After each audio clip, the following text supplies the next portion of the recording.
Yeah.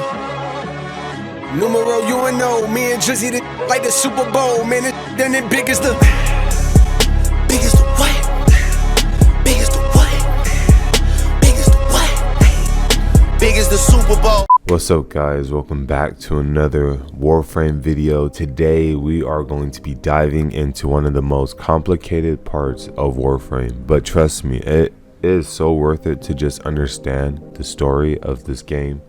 I personally feel like learning the lore of the game helped me love the game more. I don't know why, but it just added more depth to the characters that I've been seeing, the actions we've been doing, as well as, you know, just having some cool references with the fashion framing too.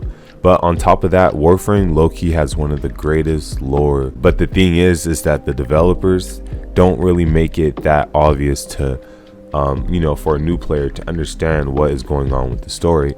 Most of the time, I think a lot of new players don't even care about the story due to there just being a lot of content. But hopefully by the end of this video, I would have any new player or experienced player able to grasp the whole story from the beginning to where we are now in a more understandable visual type of way. So I'll be using a timeline to help you guys get a depiction of how events happened, as well as using a bunch of visual references for you guys. So this is going to be a good video, a lengthy video. I'm actually going to hit topics that you guys probably never heard before, but at the same time, just go grab some snacks, go grab your soda, go grab your favorite type of drink, you know, because we're going to be diving into some good stuff, as well as do not skip the video, because at the end of it I will be giving you guys my predictions of what 1999 is, and I'm just curious on if you guys agree with my theory. But before we get into the theories, let's talk about the facts and the beginning of time with the Warframe lore. So the beginning of Warframe, we can say the Big Bang happened. You know, we don't really know how their universe started, but we just could assume that they had a similar initiation like our universe. You know, just the creation happened, right? You have humans, you know, we're on Earth, we're living. Throughout time, we get more advanced, and we just learn how to advance our technology. We become experts in bioengineering, we conquer a lot of technological feats, and this drive led us, you know, to the stars, right? That's what I forgot what Albert said, but Albert was one of the Oregon scientists who said that their desire to grow and their improvements led them to gaze above the stars. So meaning they eventually led to, I'll say, space exploration. So you can kind of see how advanced the civilization of humans were. In this time, they called humans Orkin. Orkin are technically very the last descendants of humans. Technically, Orkin means human. When they were, you know, creating their civilization, the Orkin valued a lot of principles. So that's why they make themselves look blue, or they have a lot of gold aesthetics, because that's the things they value, and they want the people that they rule over to understand those same values and to appreciate them just as much as they do. You know, they wanted to grow this empire, and they created the Grineer, which were like an off-breed of humans. So that's why they look kind of different, to kind of function as the military base. You know, they used them to take over and help with their terraforming. They created Warframes, but we'll get into that later. They created the Infected, created an elite army called the DAC. The Orkin were very advanced in their technology, so they usually were living a long time, and we can assume that they were using something like continuity to stay alive, where they would transfer their soul or their body from one body to another so that they can maintain living. The Corpus was also alive, and it was considered that the Corpus were also considered Orkin, but not as pure Orkin as, you know, Bal is. The Corpus did exist. I don't want to get too in depth with what the Corpus and how they started, but just know that for Corpus, I forgot his first name, but Parvos, right? This dude ended up being one of the symbol of the Corpus faction, where he kind of started the Corpus, where he would take out loans and give money to other people, and they would take out loans and give money to other people, And he was rebellious a lot in his early stage, which caused his hand to get cut off. That's why you see the golden arm of Parvos. But I just wanted you guys to have that little bit of lore about the Corpus faction. They were considered Orcan, but they were Orcan because they were human. They kind of valued money, so you can kind of see how the human values or the desires or the greeds of humanity still were resonating with them. Orcan created sentience, which were like this biological life form that was able to be resistant to a lot of things, and they sent these sentients to other planets so that they can continue terraforming and growing their empire. With this type of utopian / dystopian society, because it wasn't really as all happy rainbows and stuff, they ran into a problem. Like if it's peaceful and nothing's really happening, there's going to be an overpopulation situation. The Orcan race eventually did needed to expand their control beyond their solar system, which led them to discover the Tau system. Now the Tau system was like another solar system, and this area is rumored to be eventually an update for Warframe in the far future, maybe even close future. But we had a void boom. This void boom was kind of like a technological reference to how they ended up advancing their technology. When I said they discovered the Tau system, they had Archimedeans tasked with a goal to try to figure out their solution to this overpopulation crisis. And this task led one of the Archimedeans, or one of the scientists, Albert Entrati, to discover the void, which is a rift in time and space. He created like this capsule, this gem that he would to hide in or be in to protect them from the dangers of the void. And he went in the void, and as he went in, he ended up crashing, I think, where his Ceraglass broke on the floor, and he looked up and he seen like a clone of himself. And at this moment, this is when Albert met the man in the wall. When he encountered the man in the wall, it terrified the crap out of him. He tried to dip, where he tried to leave out the portal, and he yelled for his daughter to shut the door. When she shut the portal, it cut off the fingers of the man in the wall. He didn't even know if he was his true self. So I feel like this is what procked his Kalimos project with this incident. Albert he knows more than what he's telling us at this point. But with those fingers that they were able to cut off, he was able to develop a lot of things like the Necromechs, the Railjacks. Their technology ended up working. The Zeramin ship was supposed to deliver, the first set of people to start colonize Tau. So they sent this ship. One of the Archimedeans, Yanta, as well as a bunch of other ones were on this ship. And I think they were even saying that it wasn't ready to make the jump, but they proceeded anyway. There was something that wasn't really done yet, and they knew that there was like a subtle problem, but they continued to do it. And the ship looked like it worked, but as they went through the void, eventually everybody on this ship went like chaotic, except for the kids. On this ship is where the main player takes place. The operators on the ship with a bunch of other kids. They're learning about eternalism and whatnot, and all of a sudden they encounter a incident that just causes a lot of the adults to go crazy and start murdering everybody. So they're inside their classroom. They lock the doors because they're scared. They're hearing screams. I think there's more in-depth lore about the stories that happened, and it's very traumatizing for them, and then on top of that, while they're in their classroom, our operator eventually meets a person knocking on the wall, or he's tweaking. Like they look like out of the usual. So you go and check up on them, and they have like this darkish aura around them, and you shake their hand because he tells you that he can save everyone.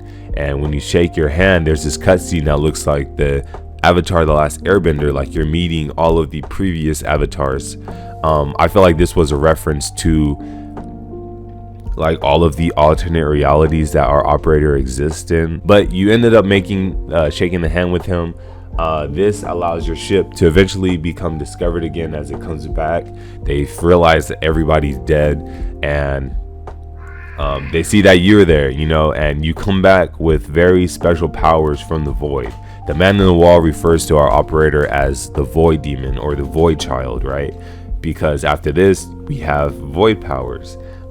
However, we are kids and we don't know how to control them. Now, before I go on to the story, we went through Deviri, right?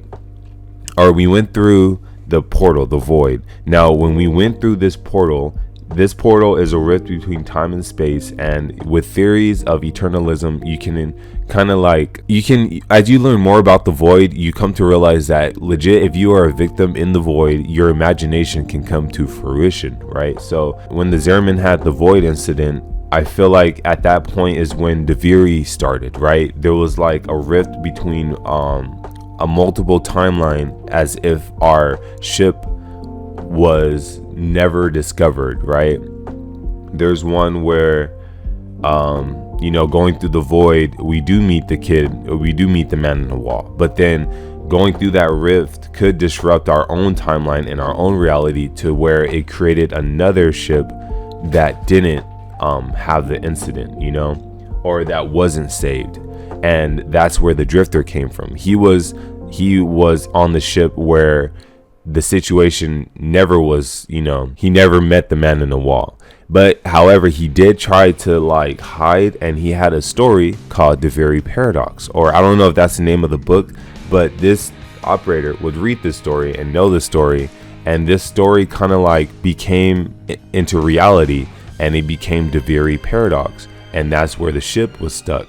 It was stuck in a part in the void where this imagination island came into existence because they were in the void, and the drifter was stuck there, aka our operator, if they were not saved. Going through the void definitely caused that split in our realities to happen. But if you want to know when Deviri Paradox started, because it is a confusing concept, it would technically start here.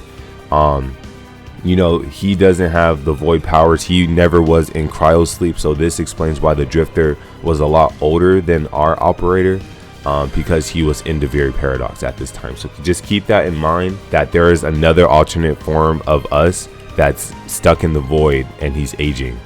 We'll come back to that though. So we want to live there now. We find out another place to go.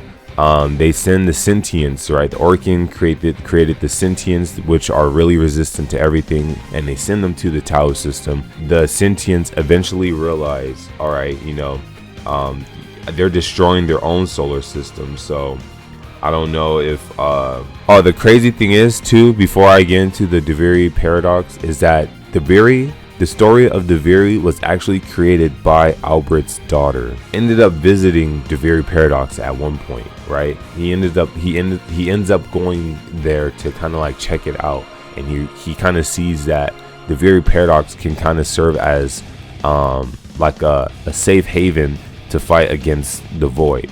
And I'll go more into depth of why Albert is like what he's doing. He eventually disappears, but I would explain why he disappears. The Tau system, we try to get there. The Orkin wants to get there. They send the sentients to the Tau system. The sentients realize that, if they're destroying their own solar system, they're going to do the same thing to the Tau system, thus leading their rebellious stage against the Orkin, causing an all-out war. And this is when the old war started. Now, when the Tennos came back from the Zerman ship, they were out of control. Their powers were uncontrollable, and they were suffering, right?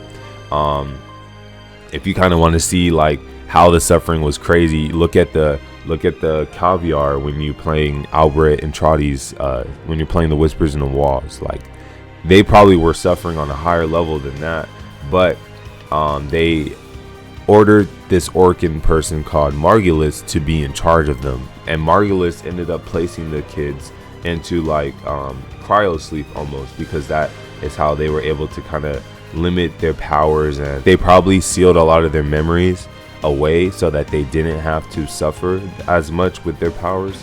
So while they're in cryo sleep at this time, Rel would technically have been created. I wouldn't say created like if they made him. I would say like he was left behind. He was like the outcasted Tenno that wasn't really picked up by Margulis and them. So he was kind of like the ugly duckling that was casted away. Sylvana was one of the Archimedeans, was actually developing the somatic link, due to the void boom and all that. The thing when you go back to your operator and your ship, that is the somatic link, and it helped a lot with their improvements. Ancients were actually created because of the somatic link.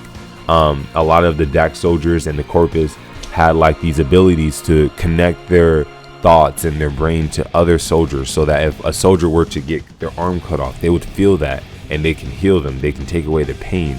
The Infected did go out of control because they wanted to use it. Infected started messing with all the other factions. The Ancients, which are these green infected creatures, which heals their teammates and their enemies. That's why when you start getting near one of these creatures, your energy will start draining or something would happen, because they have the somatic link. They were people utilizing the somatic link that ended up getting infected. Therefore, the Infected has that capability now. They're able to heal their allies as well. You know, at this time, Ballas was making Warframes where he would use a strain from the Hemless with a human host.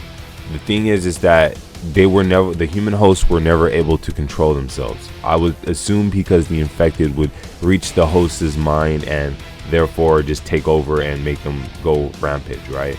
They were able to use the Tenno's void powers with the somatic link, and they were able to kind of like finally control Warframes. And I would say this is a speculation. We are kind of like seeing another side of our Warframe abilities. This is like the first hint at the secret ability that our operators can have, and that would be the ability to take away pain. Our operator, somehow probably coming from the void, we are given the ability to understand and help take away pain. That's why you know, the Warframes are probably suffering or going through it, and when we make that connection, we take away that pain, allowing them to calm down. So they are able to finally utilize Warframe suits and have the Warframes, you know, do the Oricans bidding. But the old war is happening right now, right? The Sentients are rebellious, they're fighting back. Hun Hao, which is the leader of the Sentients, he has a plan to help fight against the Orican. And at the same time, on the Orican, Margulis, the one that was in charge of watching over them, didn't want to see these kids suffer anymore, being used for the Oricans' evil plans to fight. So this rebellious thought or thinking process was kind of like illegal for the Orican. You know, it went against their ways. You weren't supposed to value something underneath you or other than them, and this caused Margulis to be executed. Now Ballas was also an Orican, and Ballas was in love with Margulis, and if anything, he was probably jealous of the love she had for the Tennos more than him. So Margulis dies. She was defying the laws during the war. Hun Hao has a daughter, and he sees this. Remember, Hun Hao is the sentient leader. His daughter is Nata. Nata has an ability to shapeshift. She goes in and she turns into Margulis, right? She becomes Margulis. She looks like her. We don't know. Actually, Ballas created the sentients, so therefore he created Nata. So we don't know if he knew about this the whole time, but we for sure know that he can take over Lotus if he does. But at this time, he does try to resemble Margulis, or Nata tries to resemble Margulis. She goes under a new name called the Lotus for us, and because of that, we can resonate with her. Hun Hao wanted to use his daughter's capabilities to try to persuade the Tennos and eventually lead them to rebel against the Orcan, which actually came to fruition.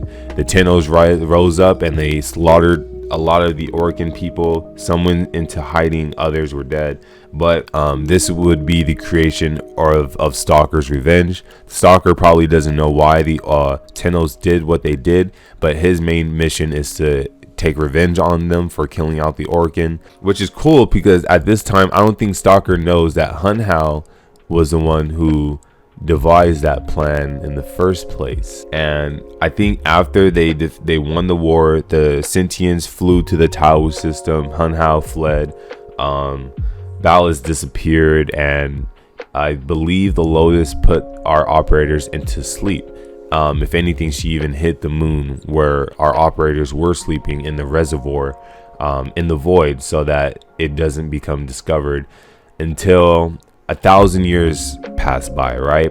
after the war. This isn't like act like there's no time frame of when we start the game, so we just are assuming a lot of time went by. This is actually where we end up taking control of the game. When you watch the intro of Warframe, you see like a girl running away from the Grenier because factions do try to take over areas, and they take over villages. They are scavenging resources. They're trying to find old Orcan technology that can help give them an advantage in any type of conflicts that they're facing. The whole solar system is in disarray right now because of the fall of the Orcan Empire. People are fighting over planets. They closed down the relays which link planets to each other for travel. A lot of things. Factions were created to kind of like help be the fighting light against this chaotic solar system. And this is the point in which Lotus wakes us up again. We wake up and we see the solar system in disarray.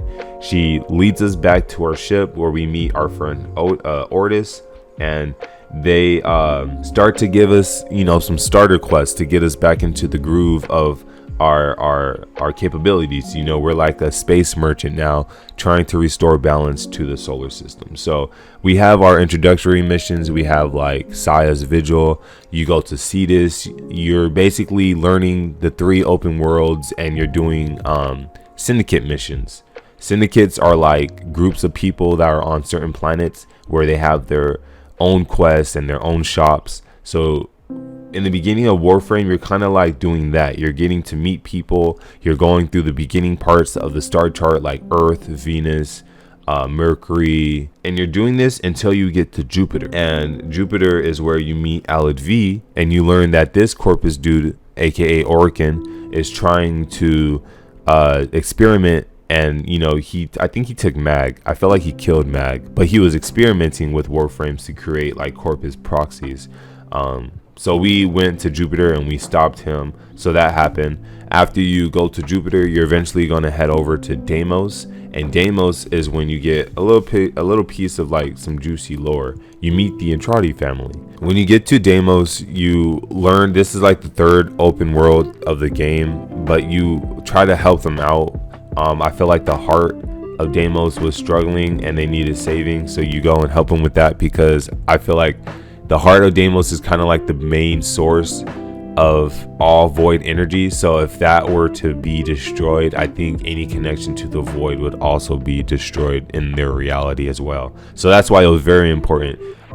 So you go there, you save the heart of Deimos, you make sure that connection to the void is not interrupted, and then you meet the Entrati family. You meet mother, you meet father, grandmother, daughter, and son. And the only one that's not there is grandfather, and that's because grandfather is aka Albert Entrati. And I told you I'll explain why he disappeared later, but they don't know where he went.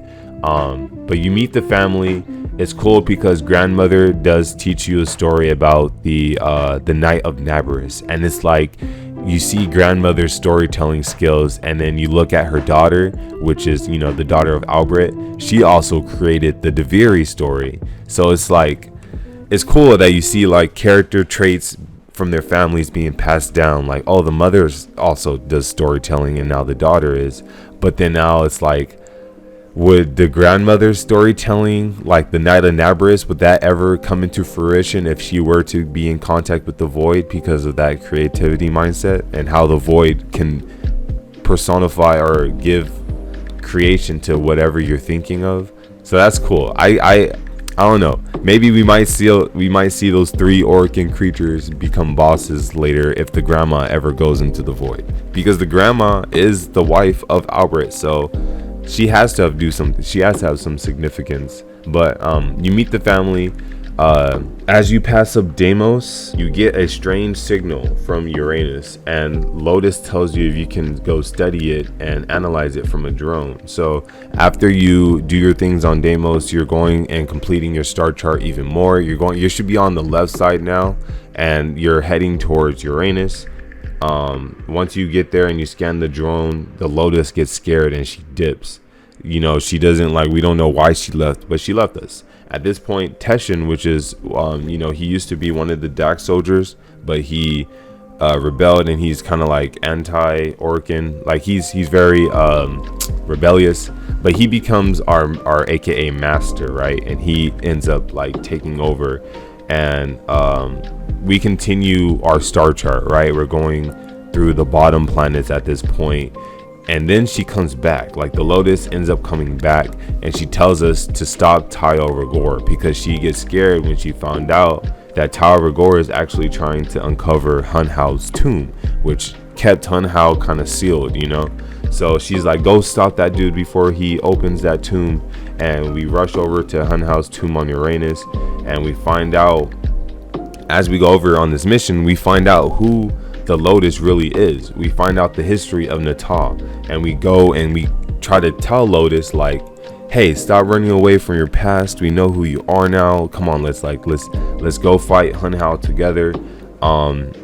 You know, fighting Tayo Rigor, he does eventually reawakens Hun Hao's tomb, which kind of like revives Hun Hao's main mission of getting revenge against the Orcan. He sees the Lotus and he sees how she is now, and he's like, you have failed me. He almost pulls like a Raditz when Raditz came back to Earth and seen that Goku wasn't the destroyer that he expected him to be.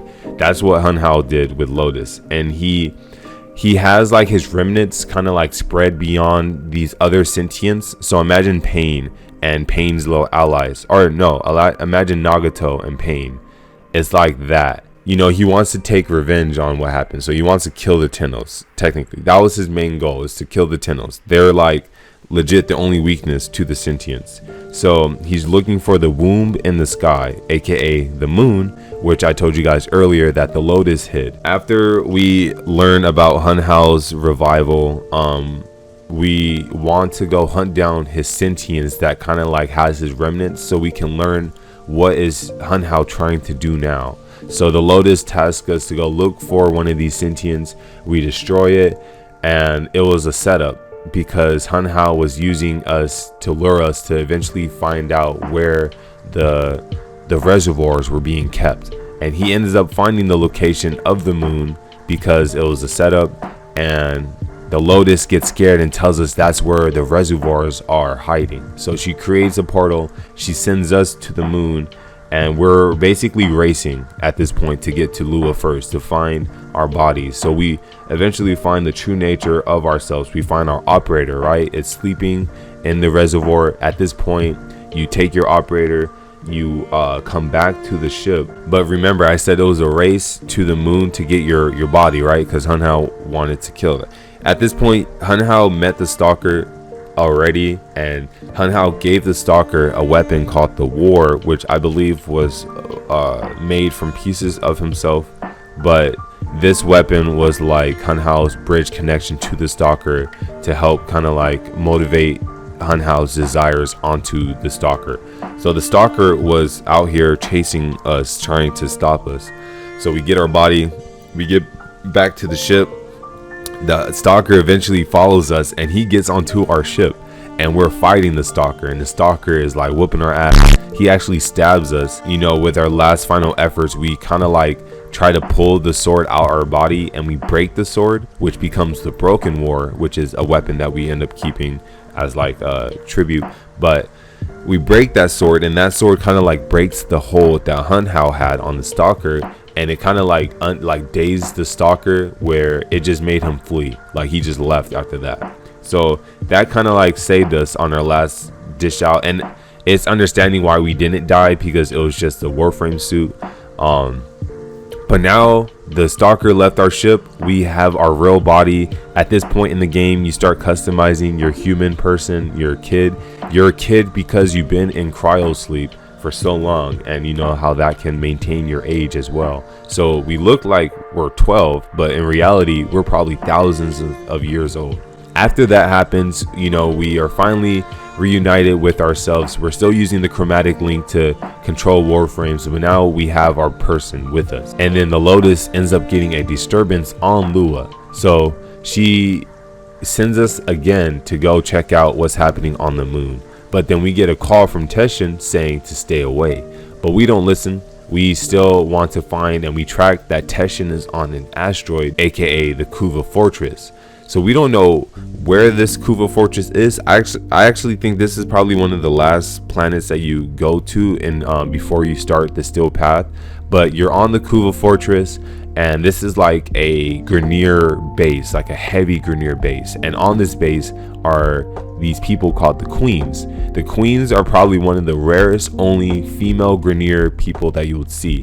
The Grineers are all men. So the reason why the Queens are female Grineers is because that they're actually Orokin, and they've been transferring their bodies over and over. But I feel like they've been using Grineer hosts, or whatever hosts they've been using don't really live as much. So they've been searching for a new body, a body that is more reliable and sustainable. And they are using Teshin, they're controlling Teshin because remember, they're Orokin, and the Orokin created the Dax. So they use Kuva to control Teshin to lure us to the Kuva fortress. The Queens see us, they want to take our bodies. They ended up tricking us, and we get set up where we're like, basically we can't move, and they caught us. And now they're trying to drill into our heads, so that they can begin the transferring process. So as they're drilling into our Warframe's head, it's legit causing a dream to occur.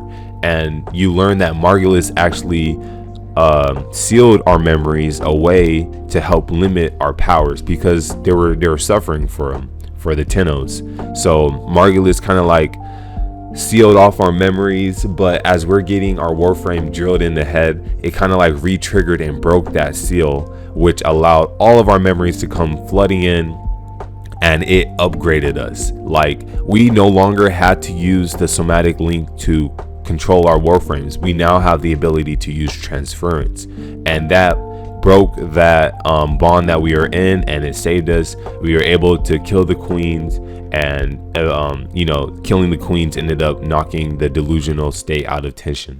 So Teshin is back to normal, and we defeated the Queen. We have our bodies. We derailed the Stalker from Hun Hao's true mission. So yeah, after we get, after we have our upgrade, we are now able to use transference, which allows us to actually connect with our Warframes on a longer distance now. Like, there's no limits to our powers.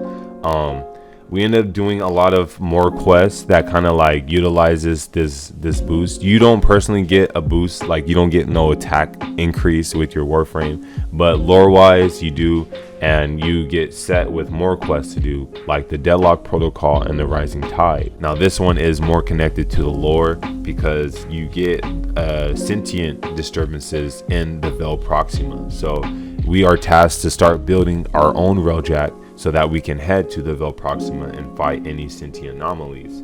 The Railjack, you remembered, is powered by clones of the fingers that was chopped off when Albert met the Man in the Wall. So when you do build your Railjack, you head back to your ship, and you do encounter and have another Man in the Wall moment because of that connection. After you do your Railjack quest and your Deadlock Protocol quest, then the Chains of Horror begins, and this is where you can say the Man in the Wall era starts. So Rel, the operator that I told you about a while ago, about how he was kind of like outcasted, this operator was actually fighting the Man in the Wall the whole time we've been doing our thing. I feel like he was probably more aware of the threat of the Man in the Wall before any of us. As you're playing your game, you do sometimes see the Man in the Wall's influence affect us. You might see your clone on the ship, or you might see like a whisper saying, "Hey kiddo," on your ship, right? So the Man in the Wall has always been invading our reality ever since Albert's interaction with it, but it hasn't been as strong he hasn't been impacting us as strong that he wanted to, all because Rel has been holding him back. Now Rel, it did take a toll on Rel. Rel did utilize the Warframe Haro, and you know how I told you how Rel doesn't have somatic links. He doesn't have transference. So he kind of does the raw style, like the hardest way possible. And he sacrifices his own self-conscious so he can, like, utilize this Warframe and maintain the bondage on the man in the wall. And without, with time, this is going to start degrading his mental status and his mindset, because how long he's been fighting and holding back this creature. So we eventually learn of Rel, and we go and we look for his mind pieces, right? Since he's fighting the man in the wall, he's probably somehow his consciousness is split because of the void or something, where his consciousness is now like in these embodiment forms that we have to go and find and release. And as we release all of these fragmented parts of Rel, we free him from this bondage, allowing him to finally die. And with him dying, Harrow's chains are no longer holding the man in the wall back. So the chains of Harrow was actually there to help maintain and stop the strong control of the man in the wall affecting us. So since we took away that responsibility from Rel and allowed him to finally rest in peace, the man in the wall's influence is stronger than ever, right? It's going to be more stronger now because the responsibility is now on our shoulders since Rel is gone. After this happens, Ballas appears, right? Ballas, we don't know where Ballas has been. He probably been on the moon this whole time, but Ballas shows up, and I want to say this is the beginning of his delusional motive, right? I think he has this crazy obsession with Margulis where he wants to bring her back. So he goes and he steals the Lotus, right? Because she's probably like the closest thing resembling Margulis. He went to the moon, so we go and chase him to Lua, where we get to like the same courtyard on Lua where Ballas was kind of like fighting Umbra. So Umbra is a character that you're going to meet during this sacrifice quest. Umbra used to be a Dax soldier. He found out about Ballas's betrayal against his own Orcan kind. Ballas was working with Hun Hao so that he can help the operators kind of like overthrow the Orcan Empire, and he knew Umbra knew that Ballas were going to do this. So as consequence of Umbra discovering Ballas's hidden secret, this dude tortures Umbra. This dude has him kill his own son and instill that memory of him killing his own son be the only thing that he can think of. And he also placed his body into a Warframe.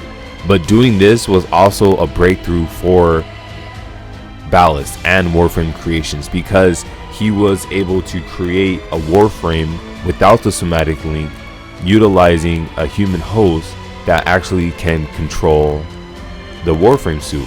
If he were able to bring back, make the mindset, the consciousness specific to one memory, I feel like that's how he was able to utilize this, create this Umbra Excalibur. And we know that Umbra can never kill Hun Hao, or Umbra can't kill Ballas because Ballas created him and it will be against like his command. So he sees that we are trying to fight Ballas, and I guess this is how Umbra gets involved with our operator, and he tries to use Umbra to fight us, but we, just like how I mentioned earlier, are tapping into that secret hidden power that our operators have, the ability to take away pain. So we connect with Umbra, we take away that pain of him suffering from seeing his son die over and over again, and we take away that from him, allowing us to actually use transference in Umbra Excalibur. I believe we tried to before, but he actually kicked us out. Like, we weren't able to use his suit until we finally were able to take away his pain. So we now have control of Umbra Excalibur. We use Umbra Excalibur to fatally wound Ballas. Then the Lotus is like, don't hurt my baby daddy, takes Ballas to Fagrasa. Fagrasa is aka the mothership of the sentients. I believe she's taking him there to kind of like revive him and heal him from his fatal wound. The Chimera Prologue quest begins after this, and we find out that Ballas isn't dead. He's actually on the mothership Fagrasa being reborn. And I feel like when he was being reborn, this is where he kind of like reawoken his purpose. He was like, he lost that crazy desire to bring back Margulis, right? I feel like this is when his new motive develops. Like Ballast is always just switching on whatever side he's on, the Sentients, ours. This dude is just switching. So he, he's anti-Margulis now, and we find him on the Fragasa ship, and he helps us craft the Parasis, which is the sword used to fight the Sentients, right? So he tells us how we can craft this. He kind of like just thinks about it on the spot. Now, the crazy thing is, the man in the wall, when we went to Fragasa, the mothership, right? We eventually find Ballast being led by the man in the wall. Why out of nowhere Ballast wants to create this sword that he thought of, and this sword has lower death. The sword is named after this theorist, was actually the creator of alchemy. I'll have his real name here, but you can see how the sword's name derived from this alchemy theorist. Now this alchemist, bro, this alchemist, I'm gonna tie it into the end of the video, but just stay with me. So just know that that's the historical lore behind that sword. So he gives us the sword. Going back to what I said, actually, so this alchemist was said to have carried a sword that held a gem, and that gem had the philosopher's stone in it.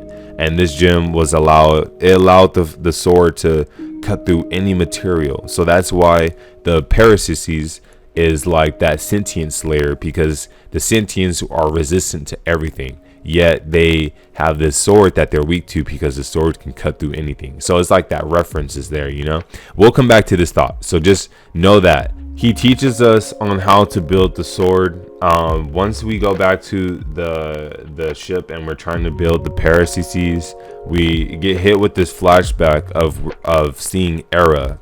And Era is Nata's brother. This is the Lotus's brother, and he's talking to Ballast, saying that they need the Lotus to power Fragasa.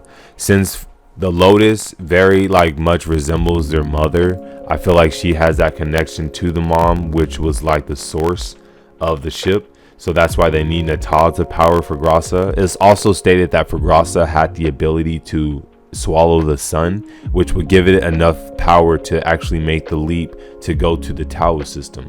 They're on Fragasa, they're trying to do this plan, right? And this is where the new war begins. The new war is happening, Fragasa is coming to Cetus, to the solar system. We have different point of views that we start playing at this point. We have Cal, which is a Grineer captain. We're playing his point of view during this war. He's on Cetus. He's fighting the Sentients with his weapons. He's trying to destroy important POIs that are effective for the Sentients. But we learn that that fails, because they're taking over everybody. They're like brainwashing them and destroying stuff. But after we do that with Cal, we switch over to the point of view of Vesso. Vesso is a Corpus dude. This guy was significant because he stops Aladvi from betraying the Corpus and siding with the Sentients during this war. His sacrifice was required for this to happen, but Vesso was a goat, and we play as this. They're all contributing to this war, right? Then we get to the tension part. When you're playing as Tension, he's trying to board the Fragasa again to deactivate the systems, to give our operators a chance to go back on the ship with the sentient slayer, the Parasis, in hand. So we go back to the ship. He ends up disabling the defenses, but then he encounters Era, which is Lotus's brother, and Era fucks up Tension, almost kills him if it weren't with us getting there in time. And we ended up defeating, we ended up saving Tension. But Ballast gets here thinking Ballast is cool with us because he helped us create this weapon. He ends up taking our weapon, stabs us and the Lotus through the chest with it. Then he creates this freaking portal to the void and pushes us through it, right? So this is the beginning of the Deviri Paradox incident. This is where it bridges everything, right? The Lotus is kind of like in this voided, she looks like corrupted almost, right? And he's like we're holding the lotus because we don't want the lotus to fly through this portal that he just made. And the Ballast walks up with the sword and slices off the lotus's hand, right? You know, he stabs us and he pushes us into the void as well, as long with that floating hand. I'm putting a lot of emphasis on that hand of the lotus because this hand, once we go through this void portal, ends up dropping onto the drifter. It lands in the very paradox. And remember, the drifter never met the man in the wall, so the drifter doesn't even have access to his void powers yet. But when this hand fell from the sky, it allowed the drifter to contact the lotus, to, you know, connect with it, and this sort of gave him an out of the void. He was stuck in the very paradox, reliving the story of the book that Albert's daughter made, right? It was the very paradox was an area in the void, so everything was fictional. So your character, the drifter, was kind of like stuck in a loop, you know? If anything that didn't happen outside of the story were to happen, it would be out of the norm. Like, the civilians wouldn't know how to process it because it's not the way of the story. The book isn't supposed to happen like that, you know? So your character, the drifter, was reliving the villain as the book, or in the book. So he kept dying and getting executed over and over again, and this dude was stuck in that cycle until the hand came down, right? And he was able to break free. You end up meeting Teshin, because we know that Teshin, we don't know if he died or not, but we know that he somehow also probably went through this void portal and got stranded here as well after his conflict with Era. But that's explaining why Teshin looks a lot older as well. And he explains to the drifter how to get his powers back and how to break out basically from this thing. We fight the king, you know, we beat the very paradox quest. I don't want to get too in depth with it because I want to save that for you guys to play the quest. At this point, DE makes the game weird because you are able to start from this point in the story, or you can start in the way of how I've been explaining this whole story all along. He helps us get like our ship so we can fly to the current solar system that's going on now, you know, after Ballast defeated us and we kind of like, our operator kind of like just disappeared through the void. The drifter is doing his thing, right? He escapes the very paradox. He comes to our solar system. He sees the Narmer system is going on. This is where foreign armor is going on. You know, you have Ballast's control spread across most of the solar system, if not everywhere.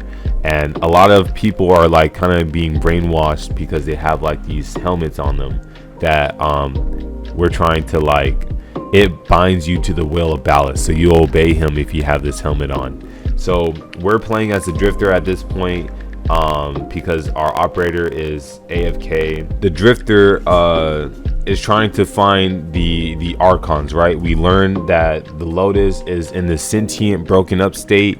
She's like in pieces, and we need to find these archon shards to bring her pieces back together. I think we encounter Little Duck at this time. You know, a lot of factions are now lying low because the control is crazy. You know, it's a whole new government basically. And Little Duck comes in contact with their drifter and helps us by giving us a Corpus ship, allows us to head to Uranus. I feel like we went to Uranus because Hun Hao's tomb is there, and the only way we would know where Hun Hao's tomb is because of Teshin. I feel like Teshin told the drifter where this location was while he was in the very paradox, like, go meet this guy, he can probably help you out type thing. So he goes to Uranus and he meets Hun Hao. Hun Hao and the Stalker doesn't really have the same hate towards the drifter as they would do with the operator. So they kind of like hate Ballast at this point. You know, they hate what he's doing. Ballast does double cross them a lot. So they were like, you know what, I'll help you out. So they gave, Hun Hao gave our drifter the Nataru, which is a bow that can be used to fight the Archons. He tells our drifter, just be careful when you're fighting these creatures and you're trying to revive my daughter. When you revive them, they don't really come back the same. As now we have our bow and we're hunting the Archons. I think there's 3 of them that we have to go hunt. After we hunt the second one and bring back that shard to the Lotus gets more control over herself, but she ends up attacking us, right? Hanhao warned us that she might not be herself, so she's attacking us. We're fighting back against, or we're just trying to survive at this point. I think she was about to kill the Drifter, but then Ortis stepped in and saved us, and he ended up dying. So Ortis dies, and the Lotus is about to kill us. But at this same time, we reawaken our void powers, right? I think at this moment is when our operator was like shaking hands with our Drifter, kind of like saying like, okay, now we're one of the same. I don't know, but at this point the Drifter got his powers back, and it was like a Kamehameha beam blast, right? When the Drifter got his powers back and kind of like repelled the Lotus's beam, I don't know what happened, but it allowed us to switch. Like the Drifter disappeared and our operator was there. So I felt like there was like some type of mental cutscene where somewhere in the consciousness of reality or the void, our operator and Drifter linked up and was like, all right, you know, we are now connected after being separated by the void. And that allowed our operator to come back to where we were. And the Lotus kind of like looks at us and she's like, I know what I must do. And she just dips to go hunt Ballast. Like she goes to go fight Ballast. And now it's like deja vu all over again, right? So we go. Ballast is trying to work on having Fagrasa eat the sun so that he can travel to the Tao system. We're also heading to Ballast to stop him. The Lotus is fighting Ballast, and we get the last shard to, you know, try to heal the Lotus, the Archon shard. But Ballast steals the last Archon shard to prevent us from like restoring the Lotus to her true self, I guess. But he stabs the Lotus again, right, with the Paraceses, because I think we end up crafting our own. But he stabs the Lotus again. We go and we place one of that Fornarmer Veils on top of his head, and he kind of like wakes him up. But it allows the Lotus to kiss Ballast. During their first conflict, Ballast ended up kissing the Lotus, and we are speculating that this is when he took her powers away. So when the Lotus is seen kissing, I think she used her shapeshifting abilities to look like Margulis, and this allowed them to end up kissing each other. But this is how Lotus was getting her powers back, because of this kiss. You know, there's a portal that ended up being created, the same portal that pushed them into the very paradox. The Lotus is trying to close this portal again, and the man in the wall ends up appearing out of nowhere. Like this dude just appears. You know, the whole Ballast era is over and balance is slowly being restored again. All of a sudden we're on our ship and the Zimmerman ship appears. What are the odds? I mean, I would assume that would happen because of all the things that we've been doing in the very paradox and things messing with the void and the man in the walls interaction. It could finally, like, the ship that had our Drifter stuck on would appear, right? They ended up tasking the operator to go check it out. So we go and check out the ship. It's like a ghost town, because you end up meeting all of the Archimedeans that were on that ship that were also involved with the plan on making the Tau system jump. But they kind of, like, as you learn more about them, you learn more about their feelings and their failures. I think Yanta, or one of them, they actually state that if they had a second chance, they can make the jump to the Tau system. So the Tau system isn't something that's like imaginary for Warframe players. Like, I feel like at this point it is more possible to have this area eventually come in as an update for Warframe than any other thing. Hearing her say that does confirm that theory, but you do get to learn about the Archimedeans, and you learn about, you know, a little bit about the history of the Zimmerman incident. So it's kind of like connecting our roots to the past. Like, we learn about a lot of things. I think we even learn about teachings that we were learning, like eternalism. The crazy thing is that when they are teaching you eternalism, All right, I bring up the ship because I wanted to bring up a very important teachings that they were teaching students on this Zerman ship. I don't know if it took this update for us to see this cutscene, but I felt like it was during the New War. But they were teaching about presentism, right? Or just eternalism in general. But presentism is the fact that everything that's happening now is confirmed real. But then there's a concept of the past and the future, right? The past is in the past, and we kind of like discard the past as we are living in the future, right? We see it as old, we see it as non-existent. Same thing with the future.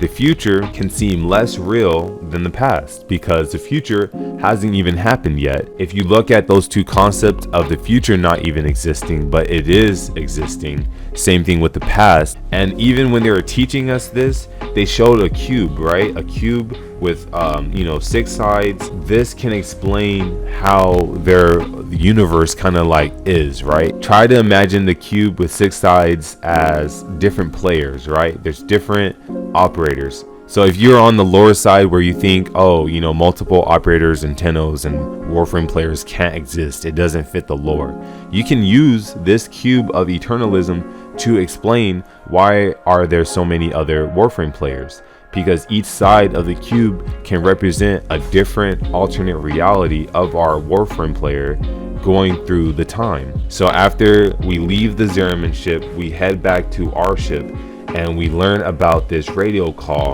on the, what was her name? Nora, right? Nora's Mix. She's on the radio. She's taking people's stories, and there's a lot of stories that we're hearing, and they're unique stories because on the radio we're hearing one of these people that used to live on Deimos explaining a mining incident where people are starting to like go under this weird side effect, right? Nora is talking with this doctor on Deimos, and the doctor is trying to explain what's going on.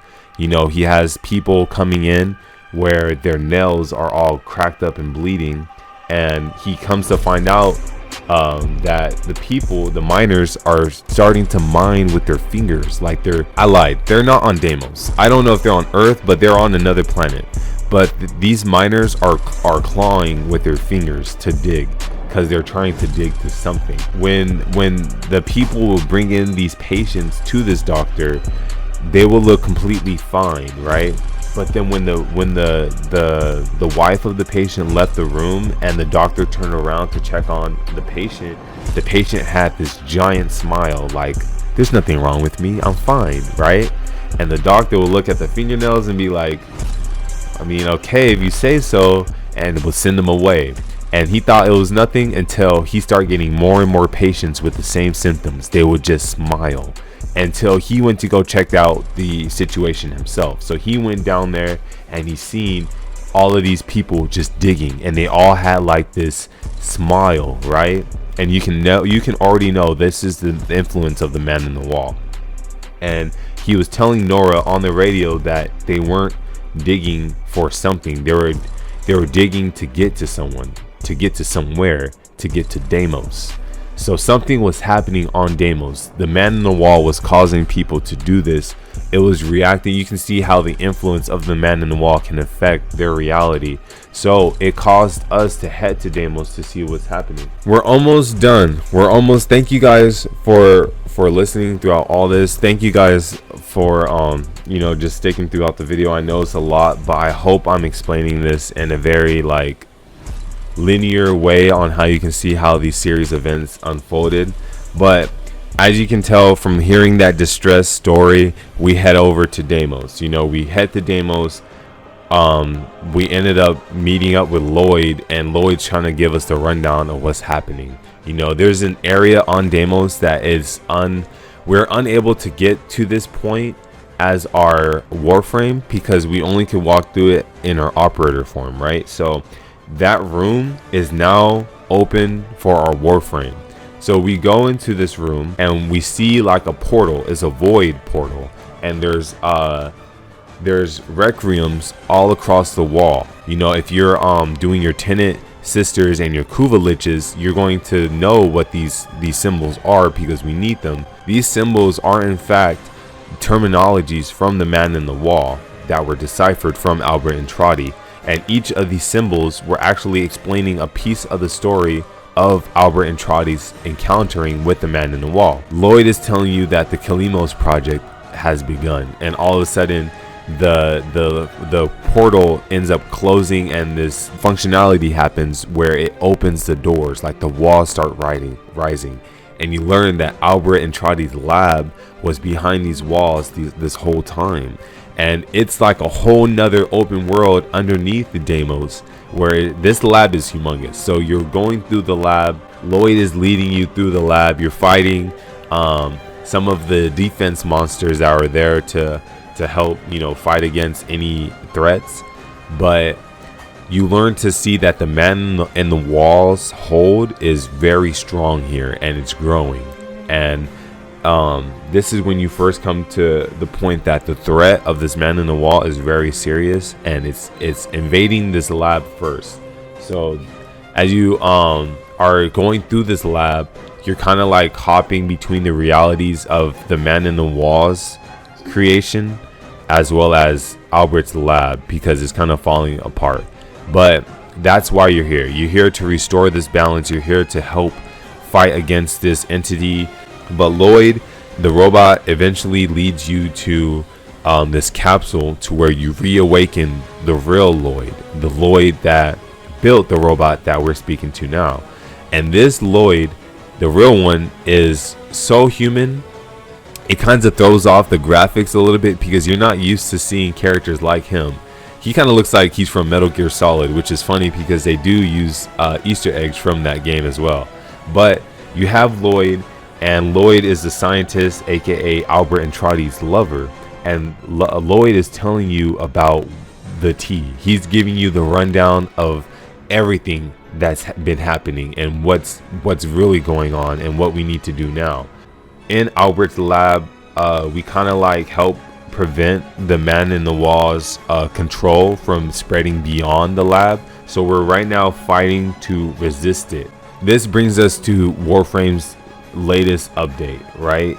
The Whispers in the Wall. So we're helping Lloyd fight against the man in the wall, and we're also at the same time understanding the Caviar's pain. You know, being able to get to this new place also gave us a new syndicate, which is split between the three Caviars. You have Tapker, you have Bird 3, and you have Fibonacci. These were all creatures that Albert and Trotty were throwing into the void in order to like study it and learn it.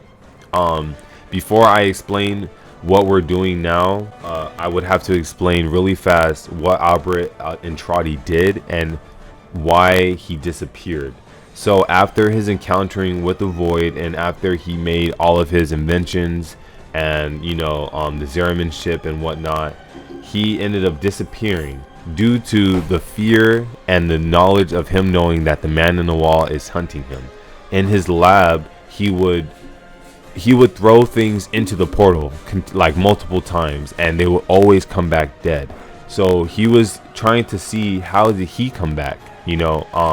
When he did come back alive, though, he was kind of like, he did suffer, right? He couldn't see. I think he couldn't speak. Like, he lost a lot of things as the cost of him being a survivor of the void. This could explain why his old look doesn't look like his new look now. You know, Lloyd was actually his treater, so Lloyd was providing treatment, trying to heal and nurse Albert back to health again. So this could just be some form of maybe he placed him into a body that hasn't matured enough yet to become the golden or the bluish skin Orcan people that we know. Or maybe you know, since the Orcan already customizes their body to their own perception of perfection, this could just be the newest look for the Orcan in terms of like how they want to look, you know. So it can either be a body that he transferred into to help cure him, or it can be that this is how his body looks because of how Lloyd had to treat him from the void poisoning. He's trying to study the void, right? He's throwing animals in. He realizes that the void is not taking nothing, right? it wants him. So he was like, all right, let me throw in something with more let me throw in something with more significance, right? Something more interesting. He knows that the man in the wall isn't just this mindless creature or entity. It actually has a goal, a purpose. It's interested in something.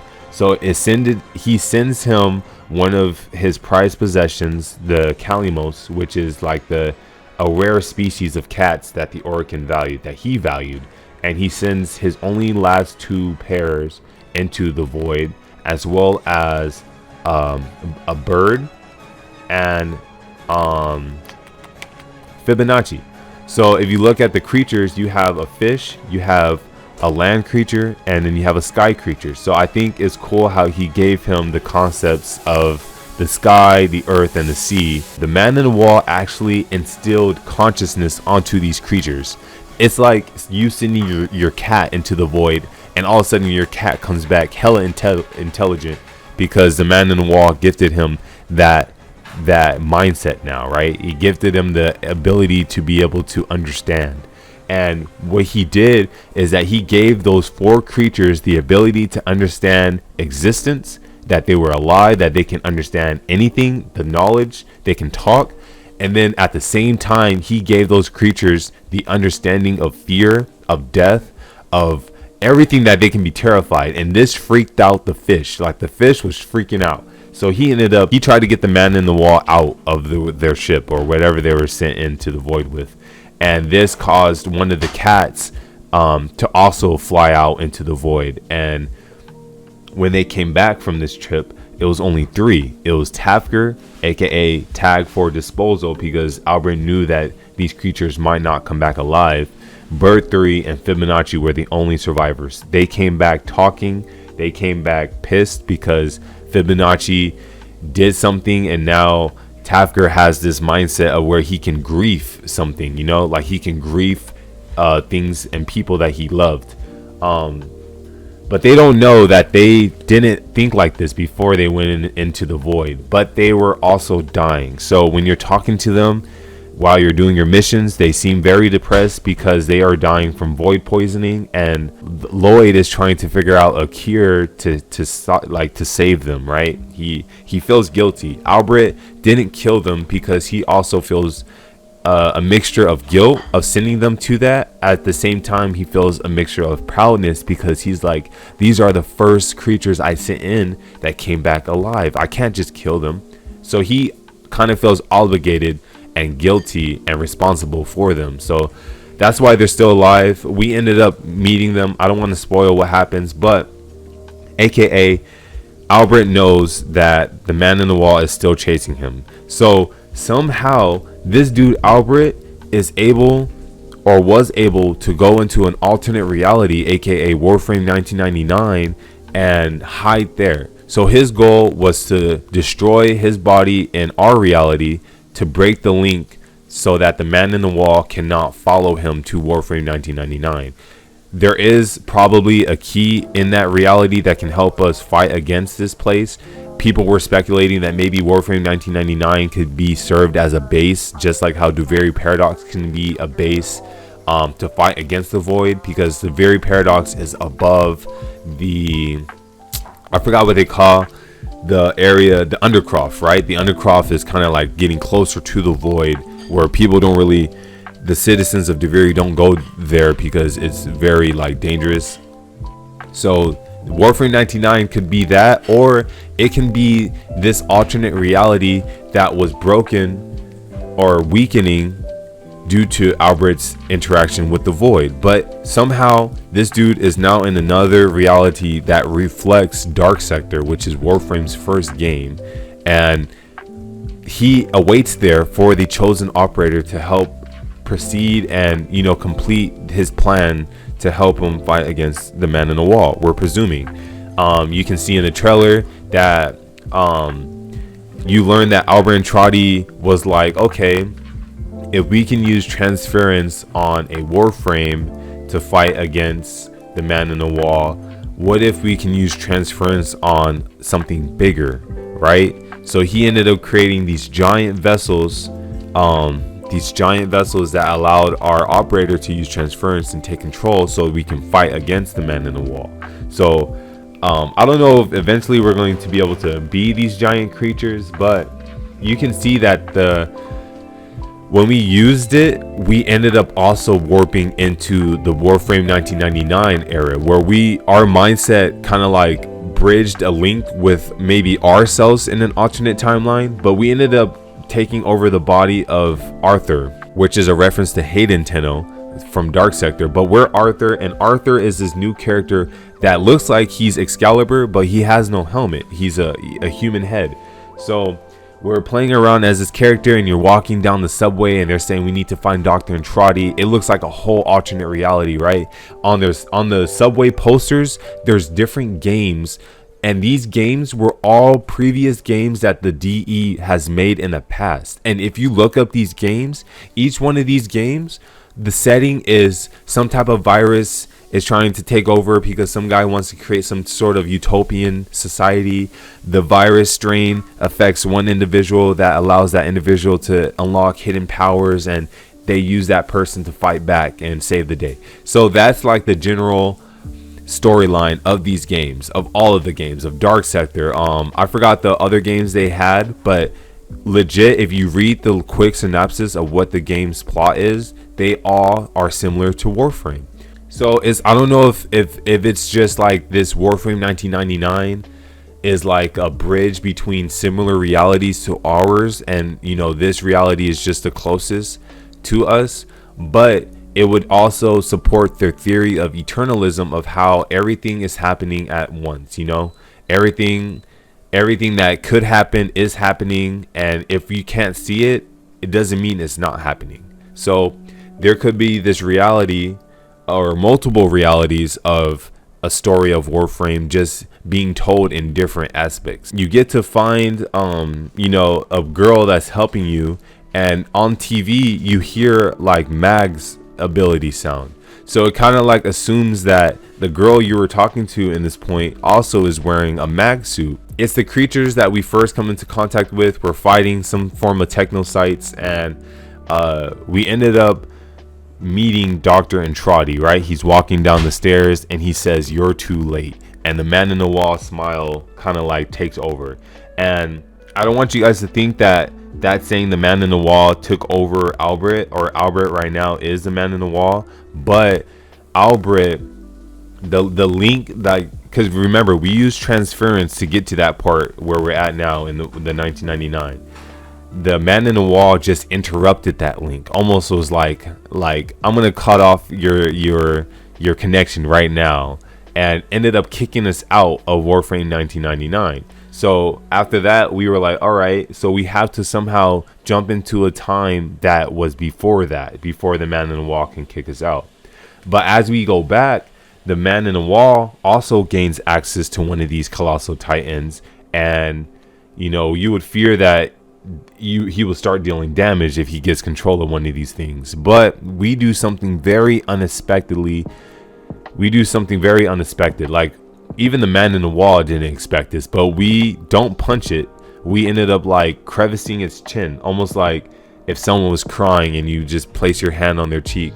And it was almost like, on a philosophical standpoint, imagine the man in the wall as a child, and we kind of like gave it attention, and it felt emotion. It felt, once again, referencing to maybe our true hidden power of the operators. We took away the pain of the man in the wall in that moment temporarily, which made the man in the wall's invasion of Albert's lab at a standstill. If not, it just lessened the intensity of the invasion. Right now, after you do that part, you will kind of just see the two giants stuck in moment, like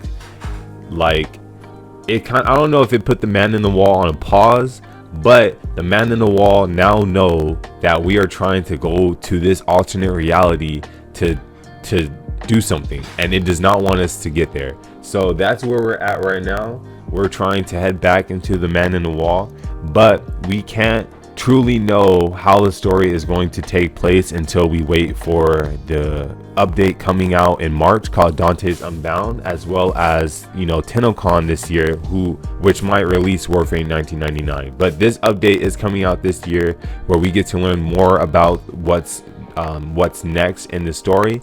This is the complete story, the simple version, the dumbed down version, hopefully, of the whole Warframe lore. So I hope I did my best in explaining this story. Yeah, I don't think I'll drop another video like this for a minute until we get some more updates to explain, you know, the story even further. But for as of right now, hopefully I was able to describe the story of Warframe to you guys in a very understandable way. If you guys have any questions, make sure to comment down in the comment section below. Check out my TikTok, join the Discord, and yeah, I'll be always happy to talk about some Warframe lore when I'm streaming or whatever. But hopefully I sparked a fire of theories and ideas in your minds, and yeah, I can't wait to see what these future updates are going to bring, especially Warframe 1999. But like always, you guys be safe, keep up the grind, and I'll see you guys next time. Peace.